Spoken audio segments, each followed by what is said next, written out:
মাতারবাড়ি বিদ্যুৎ কেন্দ্রের জন্য কয়লা আমদানি ও সরবরাহের দরপত্র প্রক্রিয়ায় বাতিল হওয়া একটি প্রতিষ্ঠানকে কাজ দিতে তোড়জোড় শুরু করেছে প্রকল্পটি বাস্তবায়নকারী রাষ্ট্রায়ত্ত প্রতিষ্ঠান coal power generation company Bangladesh limited.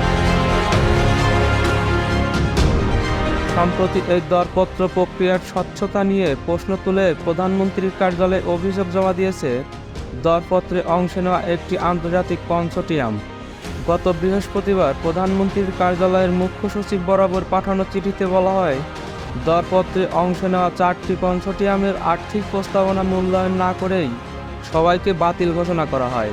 চলমান দরপত্রটিতে বাছাই প্রক্রিয়ার অনিয়ম ও পক্ষপাতিত্বমূলক আচরণের উল্লেখ করে চিঠিতে আরও বলা হয়, বাতিল করা একটি আর্থিক প্রস্তাবনা পুনর্বহাল করতে সংশ্লিষ্ট কিছু কর্মকর্তা ও বোর্ড সদস্য সংবদ্ধভাবে দেশের প্রচলিত আইন ও বিধিমালা অমান্য করে গত 5 জুন বিকেলে বিশেষ কোম্পানিটির সঙ্গে নেগোসিয়েশন মিটিং করেন, যা সম্পূর্ণ অবৈধ ও অনৈতিক।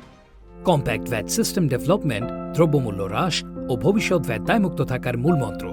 ভ্যাট দায়মুক্ত থেকে লাভজনক ব্যবসা পরিচালনার বিশ্বস্ত সহযোগী দ্য রিয়েল কনসালটেশন। স্বচ্ছ ভ্যাট আইনে দক্ষ ন্যায্য ভ্যাট প্রদানে। সভা সূত্রে জানা গেছে, সিপিজি-সিভিএল এর কয়েকজন কর্মকর্তা দরপত্র প্রক্রিয়ার অনিয়ম নিয়ে কথা বললেও একটি চক্র প্রকল্পের বিনিয়োগকারী জাপান আন্তর্জাতিক সহযোগিতা সংস্থার কাছে সরকারের ভাবমূর্তি খননের ষড়যন্ত্র করছে। নাম প্রকাশে অনিচ্ছুক একজন কর্মকর্তা বলেন, যে প্রক্রিয়ায় কয়লা আমদানির কাজ দেওয়া হচ্ছে সেটি রাষ্ট্রের ভাবমূর্তি এবং বিদেশি বিনিয়োগ পরিবেশের জন্য খুবই বিব্রতকর পরিস্থিতি তৈরি করবে।